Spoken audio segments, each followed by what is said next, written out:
What's up, everybody? It's Big Rob from LA Cigar Collective back again.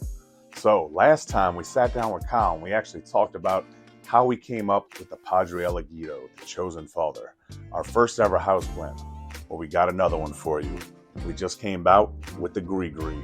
It's our second house blend. So we're going to sit down, find out where it's made, how it was produced, the blend behind it, and what Grigree means if you ain't from New Orleans. So let's go sit down with Kyle and find out all about LA Cigar Collective's second house blend. All right, we're back for another one with Kyle. Today, what are we talking about? What cigar are we lighting up? This is the Grigree. It's our second house blend. Very excited to share this cigar with everybody just because the people who made this cigar for us I've been talking to these guys for years and years, way before we opened the lounge. Been wanting to do a cigar with them, so super excited to share this one with everybody. I'm very excited about this one because I love this cigar. As many people saw, it was in my top Dominican sampler.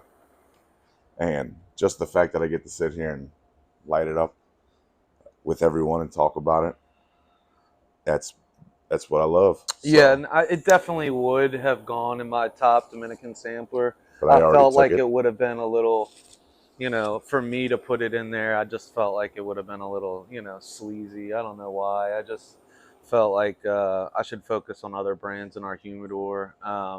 But it is a cigar that I constantly pick up and enjoy in the morning when I get here.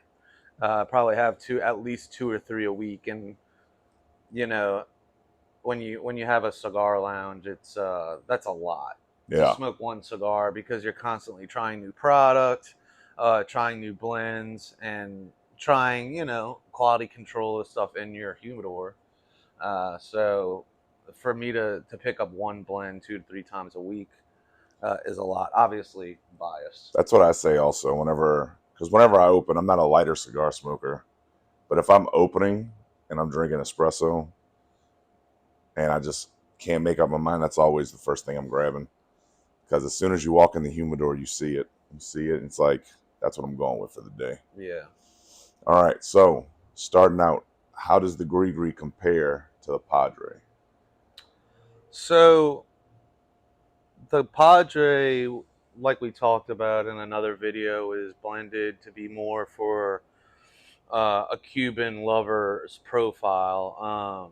It's light, floral, aromatic, uh, creamy. It's that going for that kind of thing. The Grigree, my intention for the Grigree was to make a fuller body blend. Whenever I set out to, the blend concept was a darker cigar, um, with, uh, of course, the Grigree branding, which has been in the back of my mind for a couple of years, kind of on the back burner for a cigar. Um, so that was the idea of the blend, but that's not how the blend came out, and there's a story behind that as well. So See, I was very happy whenever you said with the second blend, it's like, oh, we're going heavier. And I was like, all right, the heavier the better. right. And Right. I remember whenever you were sending the samples and we were, going through them and everything. Remember whenever we landed on this one, I was like, yeah, this is great. Yep. Really excited, was really pumped for it. So Hostos makes this one out of Tabacalera La Isla. That's right. So how was that process collaborating with him? So Hostos is a good friend. I think I touched on it in the last video that me and my friend Anthony had been talking to Hostos for years. When he started making cigars for Warped, maybe 4-5 years ago, maybe longer. Time passes, but we got a recommendation to talk to him to produce a cigar for me and my friend Anthony at the time, and so we talked with him, and he was very helpful. He was young in the game. He just opened his factory, so he was at that time not in demand like he is today, Yeah. and he was willing to pump out a small run for us, like 1,000 or two cigars, and because that's what we're looking at the time. And we never, long story short, we never got our ducks in a row to make that cigar happen. So I always felt, a little bad. Look at that. I always felt bad for, wasting his time a little bit. And I've talked to him about that since, and he kind of like chuckles about it. But, I always felt like the time he took with me and my friend Anthony was it meant a lot to me. I mean, because, I was a nobody, and I'm really still am. And he took his time, zoomed with us from DR, and back then we had made a blend, and it's funny, I just smoked one of those blends recently, so it has years on it now, and it was fantastic. I sent him a picture, and so yeah, the working with Hostos has been super efficient. I touched on it in the last video. He has a modern take on the cigar business in a cigar factory. Um, a lot's done through email and through a couple visits in the DR with him, going to visit him. And, that's really what it looks like. He was super helpful. With Hostos, it's a little different than when we worked with Quesada on the Padre Elegito.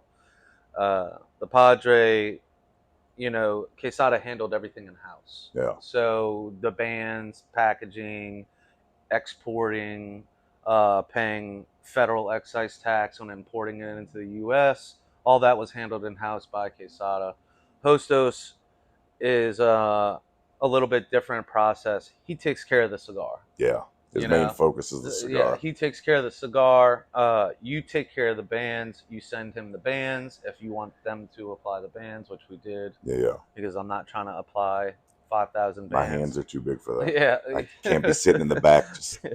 So we did outsource the bands. We worked with a company here in the States that actually made our band for us.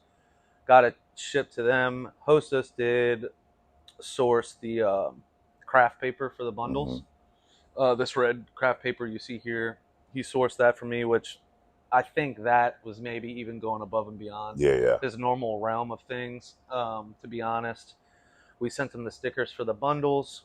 But as far as blending and things like that, again, very efficient. And just really a pleasure to work with. They have a local shop here in our area that he does blends for, and he's been doing blends for a couple years.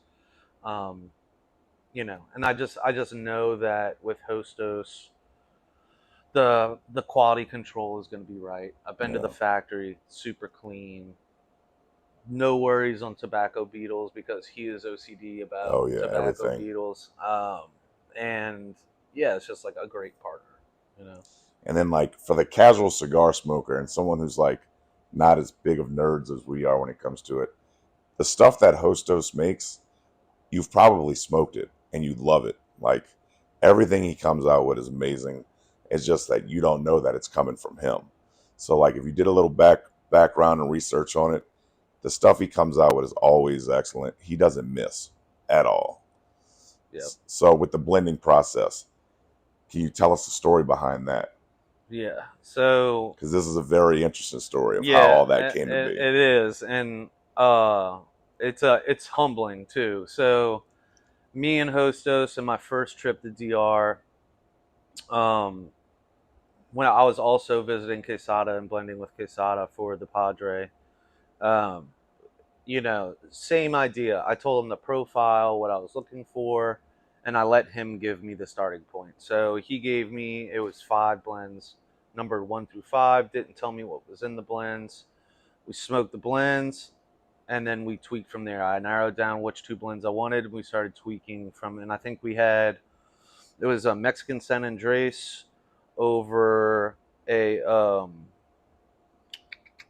a Nicaraguan binder, and then there was Pennsylvania, Nicaraguan, Dominican in the filler, and I won't get into like variants and all that stuff, but because each country has, all of these leaf variants that, like Nicaragua has Candeja, Jalapa, all these different regions in which they grow tobacco that have different attributes in a blend, right? So, um, we went through, but we definitely had settled on an MSA wrapper, and honestly, they were quite good. The second, so I narrowed it down to two. The other was MSA over Corojo and Piloto from DR, and another variant out of DR. And out of that blending session, I brought the samples back. I shared some with you, and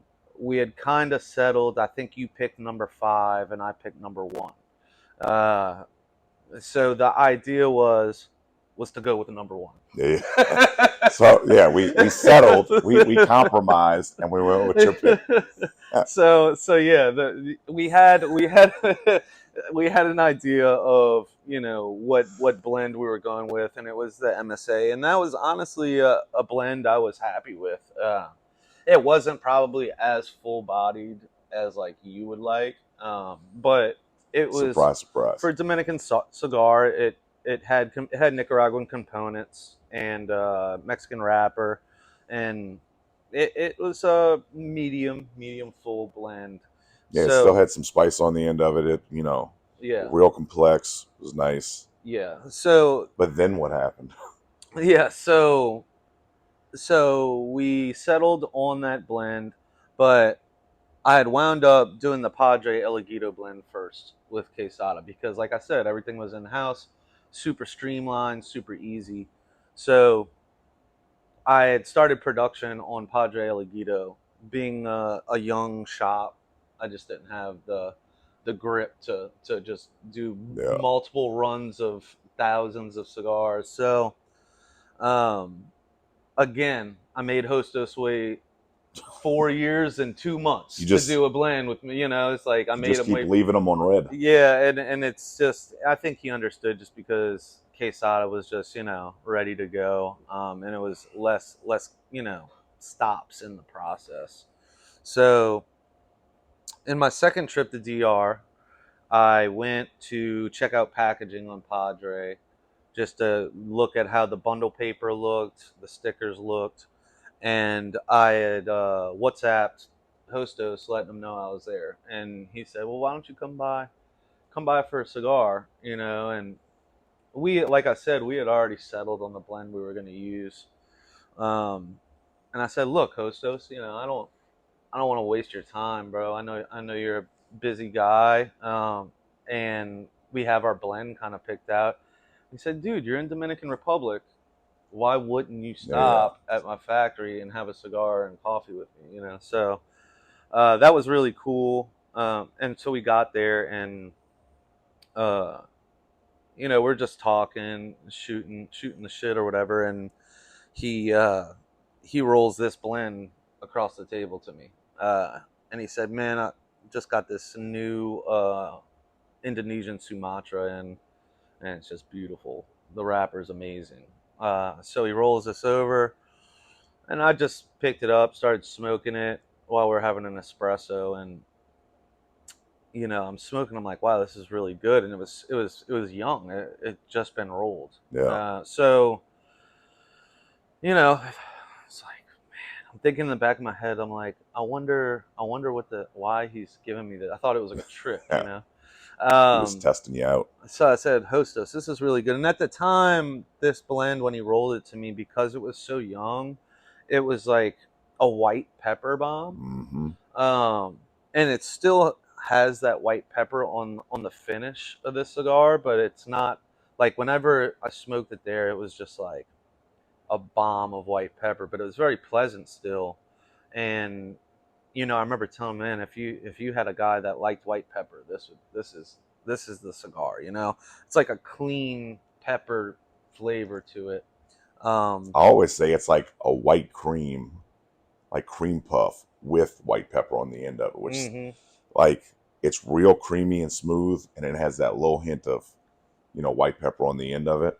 Yeah, it's like on the finish of it, you get Yeah. that pepper, but that's still the cigar was so pleasurable that I had them give me some sample, like had the team roll a few more for me to bring home and try with, and see how they developed. Just to I kind of pitched it as like I'm just curious to see how these. You mind having them roll me a few to bring home? And he said no, no problem. So I took them home, and we got back, and I waited maybe a few weeks, smoked one, waited another few weeks, smoked one, and long story short, I wound up picking his blend over mine. Do you remember calling me on the trip when you were there?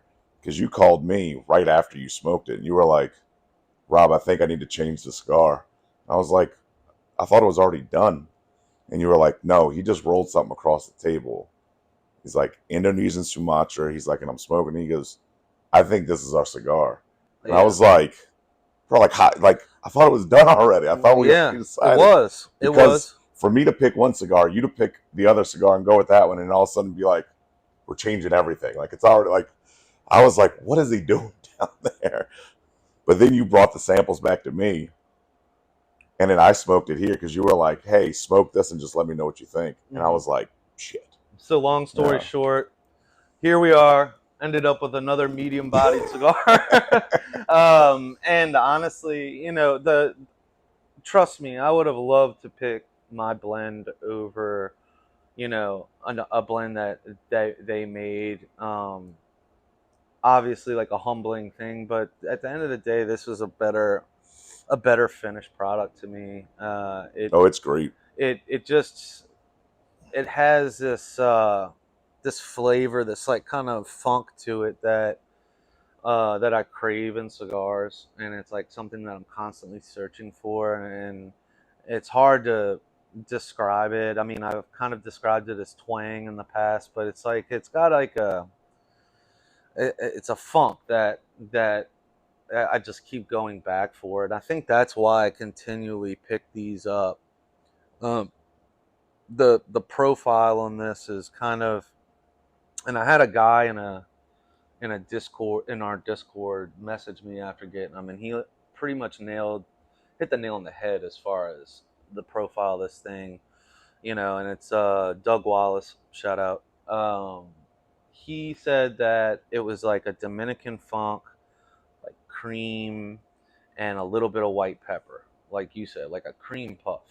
And he compared it to a Cuban cigar, which is a Hoyo Epicure Especialis, and it's or Especial, and it's about the same. I think the Especial is a Toro, but he said no, but a good one, a Yeah, yeah, good yeah. Hoyo Especial, because I've had plenty of boxes of Hoyo Especials that were turds, But then I've also had some with some age on them, and once you age a $20 cigar for 4 years, then it becomes a delicious, creamy cigar, and I feel like this does like deliver like a somewhat relative experience for $11, Yeah. and this is a just the wrapper is beautiful. It has just enough oil in it, just enough modeling in it, and I'm glad Hostess rolled it across the desk to me. Yeah. Because I otherwise wouldn't have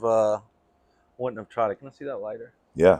So in the Abina video that I did with Charlie, I gave it to him. I told him nothing about it Yeah. beforehand. Uh huh. So he just asked me, he goes, "What do you think would pair best with it out of the Abina selection?" I said, "Start with Royale, and then we'll just see where it goes." So whenever he was smoking it, he just kept like, you'll see in the video, he just keeps like looking at it. And I was like, "Is there something wrong with it?" Like, he's like, "This is a very complex cigar." He's like, "The things that I'm getting out of it," and like throughout every now and then he'd like make a face and look. He's like, and I didn't tell him anything flavor profile leading into it. I didn't tell him about like the white cream, the pepper, or anything. Yeah. And he was like, "This has a lot of like white cream on it." He goes, "It's got a lot of caramel on it in certain spots." He goes, and then randomly I'll get like a grassy note, but like a really good grassy note whenever I go through the retro hail. And he said the way that it pairs with the creaminess with the Royale, it's just a perfect pairing. And he's like, who blended this? And I said, Hostos. And he's like, well, that, you know, he Yeah. goes, that's how you know it's going to be good. He's like, it's no question about that. Yeah. And then he also loved the bands, because as you see with the bands, how they're raised up like that. Yeah. But he did ask me, which I'm sure everybody on here wants to know, who's not from New Orleans. He said, what is Gris Gris? It's like, Yeah. first off, it's Grigree, sir. Yeah. So that grassy note that he was talking about before I go on to the band, I think that's like kind of that twang or that funk, you know? So almost like but it's not like that wet grass. Like sometimes in like you know, like budget sticks or like you know, like factory throwouts, you'll get that damp grass note, and it's not that. It's like a dry grass note. I don't know. I say freshly cut grass, because like Yeah. I love the smell of fresh cut grass. I don't know if that's something that hits you whenever you turn 30, but like you I just hate stand that outside smell. and stare at your yard. Oh, I after hate cutting that the smell. grass. I love how it looks. I hate how it smells. No, but the Grigree, so it is pronounced Grigree. A lot of people say, "What's with the chicken foot Yeah. painted nail cigar?" You know, and sure, it's weird imagery, but If New you're Orleans, not from here, yeah, yeah. New Orleans is a weird place, and so Grigree is Grigree is a term that is unique to New Orleans.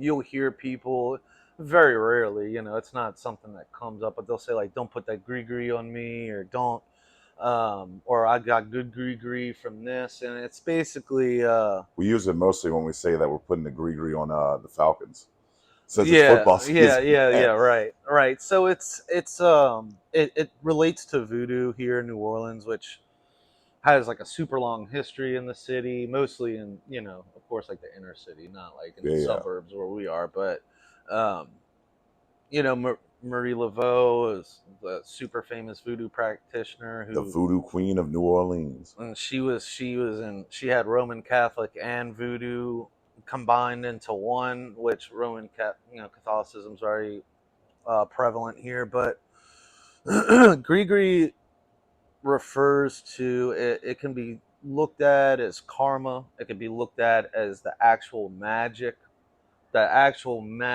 part of voodoo. Not when people think of voodoo, they think of black magic, Yeah. which voodoo is more than just mal thoughts Yeah. towards Bad others. ambitions. Like, no, it's It's a lot of good things yeah. too. They practice, and honestly, the guy that made this band, or he designed the band, he drew out the band with the chicken foot, the letters, everything you see on this band was um, drew up by a local tattoo artist here in New Orleans who actually practices. Oh yeah. So I didn't know that, so that's pretty cool. yeah, so he actually practices voodoo, and you know, so who else better to ask? You know, for me, I'm asking him what is actually Grigree, and he said it's talking about the actual magic, the part you can't put your finger on, the part that you can't quantify. And voodoo, like I said, is a lot of positive vibes out there. Like they, think they put like beans in these little like velvet bags Oh with yeah, like a the lucky bird, bean. yeah, with That's a Catholic thing too, the because like, bird feather in it, and yeah, they I've got a lucky bean in my travel humidor. actually, if you look on the website, you'll see the picture of the cigar with like holy water and the bag of beans. That's one Yeah. of those bags that I'm referring to. A lot of the pictures of this cigar were in my tattoo artist. Yeah, they look so cool. Like, Yeah, yeah. Well, it's all stuff that he yeah, it's has, legit. you know, and it's legit. So yeah, I thought it was something that was unique to New Orleans, and it's kind of has a cool concept about it, because honestly, like, you know, if you want to get if you want to get like deeper into it, right? Like when I went to Hostos and he just happened to roll this cigar across the Yeah, table to me randomly. on that day at that time when I wasn't planning on going there, and there is a magic about it all, how we ended up with the cigar. And, you know, that's going maybe a little too introspective, a little too deep. But Hey, Um, right time, right place. yeah, Everything happens for a yeah. reason. So that's the idea behind Grigree. It was And definitely yeah, magic. yeah, definitely for sure. So, how do you think the Grigree fits in the whole cigar culture and identity of LA Cigar Collective? Honestly, and so like for me doing these cigars, I think that I am a I think that I am a cigar. I want a cigar brand trapped in a retailer's shop. Yeah, You know what I'm saying? I want being creative and doing this stuff is so fun for me. The packaging, the branding, all that stuff is so fun. Coming up with ideas, brainstorming on what would resonate with people. That is like the driver, right? That is what keeps me like going. But also to say how it fits, I would say our brand is pretty random. hmm The next cigar I have planned is not related to Grigree. I am considering, due to like feedback from people who love this cigar, which I've sent this cigar to folks at Cigar Coop. I've sent it to reviewers all over, and I've gotten a lot of like really good high praise and feedback, which I pretty much pass that praise along to Hostos, and yeah. because he's the guy behind the cigar. Um, And all of my people, as soon as I sent it to them, like people who've been in the cigar game for a long time, yeah, immediately called me and they're like, I've shared it with all my friends. I got to buy more bundles because we all smoked it together and loved it so much. Like, y'all knocked it out of the park with this one. yeah. I think the main thing with this cigar is getting it in people's hands. Yep.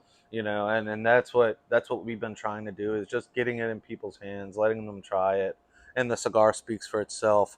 I have had a lot of feedback on possibly running the Grigree in a Lonsdale or a smaller ring Yeah, gauge. like Corona Gorda. I don't think that going anything bigger would serve as do any Oh, no, no. good I think service that's to the blend. I think perfect if size. anything, I want to intensify those flavors. Get And more out of that wrapper. yeah, and the construction is so good on the Toro. I mean, who's to say that Hostos can't crank out an amazing No. Lonsdale? I mean, you see him do it. You see him make an amazing Corona Gorda for Warped and the Isla Gudrio with great construction, among many other cigars that he's made. And I think that the Grigree is a blend that's gonna be here to stay Yeah. long term, and it's gonna be repeatable. The tobaccos in it are repeatable. It's tobaccos that Hostos can get. It's not a crazy, like our good friends like Dave West over at Avow. They get these Yeah, they tobaccos get that the are wild ones. they get these tobaccos that make the cigar so unique, but at the same time, it's hard to repeat it. Yeah. And that's why they do like, maybe a limited edition or something. But this was always meant to be a repeatable cigar. So I would love to see it, the future of the Grigree, and obviously more Toros because they're smoking amazing.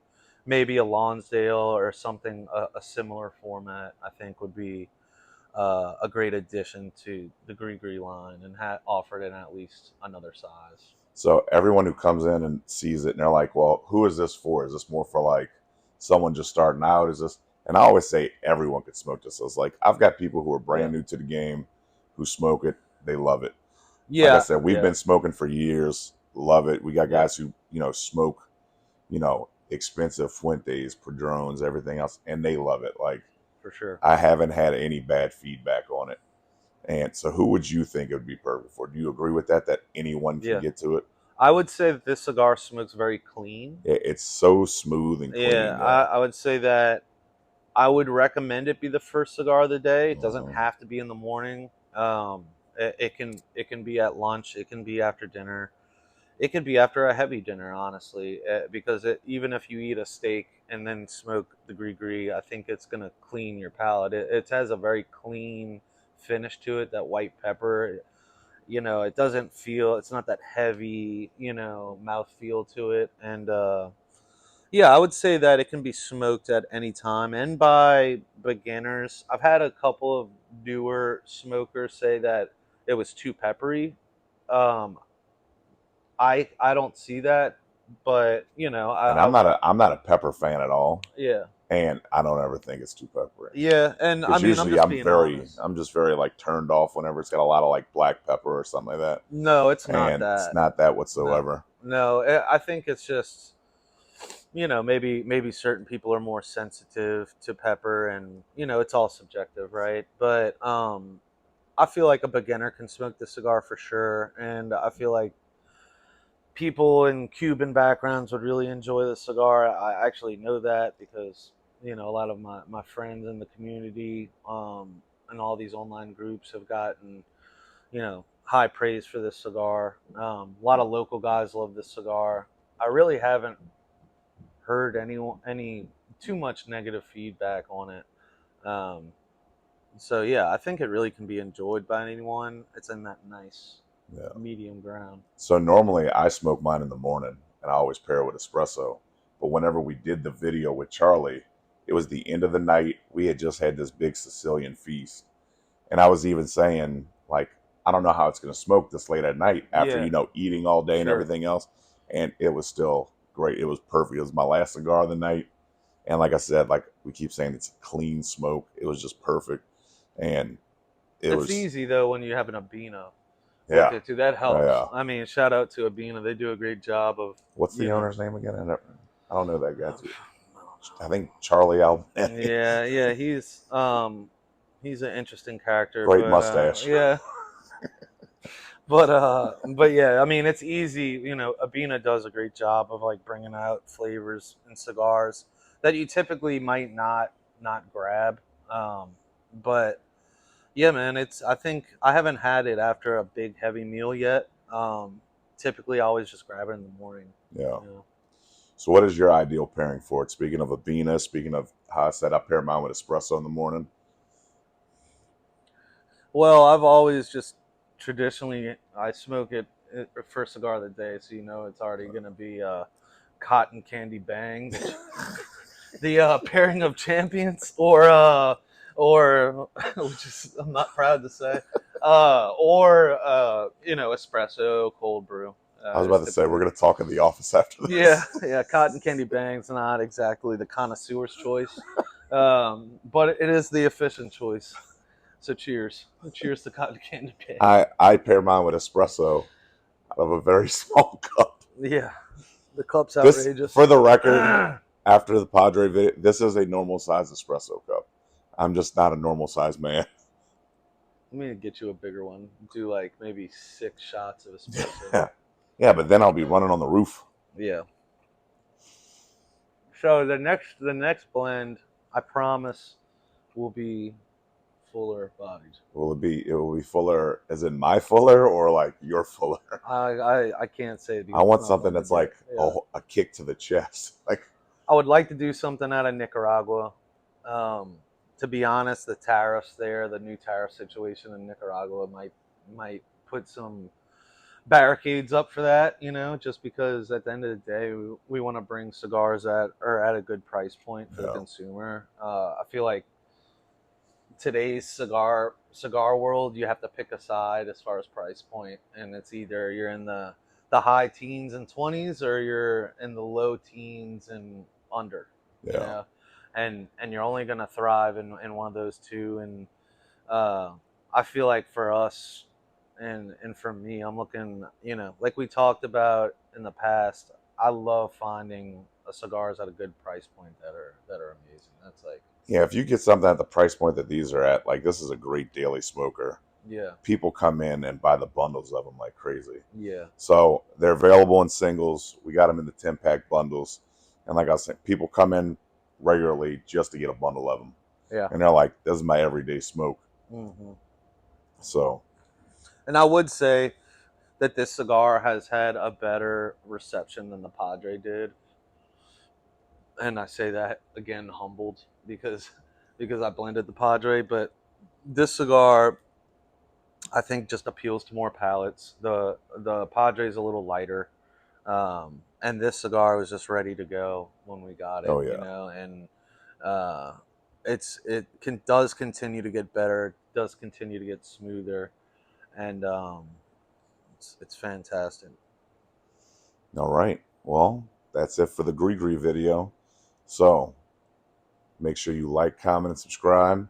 If you have not tried the Grigree yet, like I said, we got it in singles and bundles. You know where to get it at.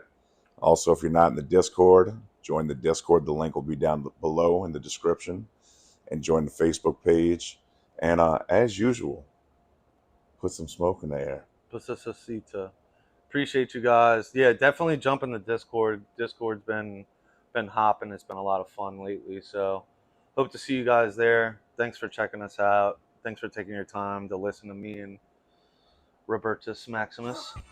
Love you guys. Thank you. Smoke Grigree. Peace.